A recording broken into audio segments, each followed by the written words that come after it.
Hi there, it's Sherry Quam Taylor of the Business Behind Fundraising podcast.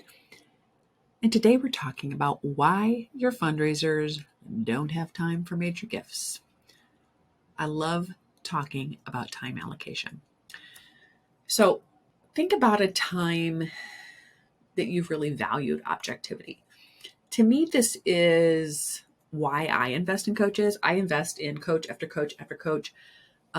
It's helped me grow my business tremendously, but I realized that I need objectivity. As much as I think I know a lot, I just really value somebody saying, have you thought of it this way? As I've worked with coaches who have been that for me, I've kind of realized that's actually a huge part of my advisory work, really revealing to nonprofit CEOs what it could look like to truly finance their organization, what it could look like to actually have the money to do what's in your strategic plan. Big part of that is showing them how to align their expenses with the right fundraising staff and resources that actually yields the highest ROI. They're aligning hours with dollars and therefore are set up to exceed or reach your goals every year.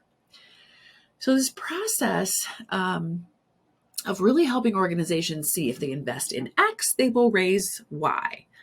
It looks a lot less like fundraising activities and looks a lot more like really dissecting org charts and looking at what roles need to be split for efficiency so that both people can raise more money. It looks like revenue projections, so you can really see what are the true financial metrics that each role should be raising. Because it's so frustrating when you've hired someone, you're like, shouldn't they be raising more? Yeah, they probably should, right? Why aren't they? What do we need to do? My work looks like a lot of spreadsheets. Thankfully, Excel is my love language.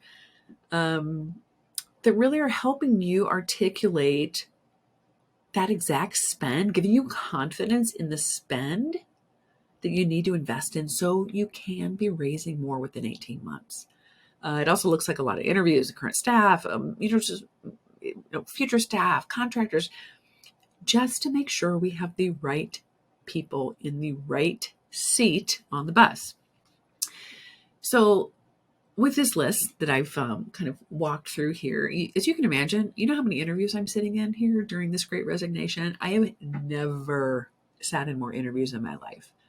I've always sat in them, but there is a huge uptick, for obvious reasons. And so I found that a lot of my CEOs wanted objectivity in these interviews. Because frankly, too often the wrong person was hired. Wrong person was hired for that original fundraising job, and they don't want to make another poor decision, or they don't want to they don't want to have somebody on board for a year and then they're gone. There's a huge retention factor. Sometimes it's just because they've never hired fundraising staff before. They've done something else. And so they're just not sure they're asking the right questions. They want to know, can this person raise money? Is this person a sure bet? What I am really pointing at and picking at and pushing on is, can this person raise the right kind of money? Can they raise Gen Ops money, build your reserves, secure regular unrestricted gifts? Do they understand how to align their hours with dollars? And this is what we're talking about today when so many of our fundraisers tell me they don't have time for major gifts. Do they know how to make those decisions of what they should stop doing and what they should start doing to align their hours with dollars? One of the biggest things I see that sabotages overall revenue growth for organizations, and I'm talking multi-million-dollar organizations, it might not be what you're thinking, but one of the biggest culprits I see is this combined fundraising and Marcom role. Well, I'll just do that too. We'll just add that on. These are two different roles. These are two completely different skill sets, completely different pay structures, and two very different parts of the donor pyramid. What do I mean by that donor pyramid comment? Well, it means that these two roles need to be aligning their hours and activities on very different things and on very different donors. And this is where organizations get stuck. They get stuck on the spin cycle and can't get ahead. What? But Sherry, we don't have enough money to hire 2 separate people and blah, blah, blah. I'm going to bluntly tell you the last 10 organizations who said, we don't have enough money to hire 2, or we couldn't hire a contractor and let our development director focus on fundraising. The last 10 organizations who said this to me changed their minds after we created their financing plan. After we put the true plan in place to show the spend to the raise and giving them that objectivity, they realized they had the money. They had the money. There are solutions to this problem, but you have to be open to looking at it from a different angle and then investing in doing things differently to get different results. That is really the key to fundraising. That is really the key to anybody growing anything, right? We need objectivity. We need outside counsel. We need someone to show us the path. In this case, to show us the path to the money.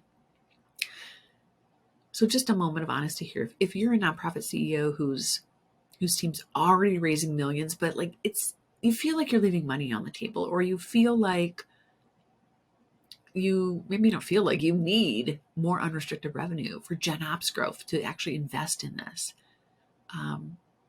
Let's talk. You can get different results. I'd love to hear from you. I want to thank everybody for tuning in today. Thanks for kind of joining me along in this podcast journey. If you've enjoyed this episode, if you've gotten value from it, just take a minute to like and share. That would mean the world to me. Ring the bell to be notified of weekly content just like this. And if you're listening on the audio podcast, take a second to leave a review, and I'll see you next week.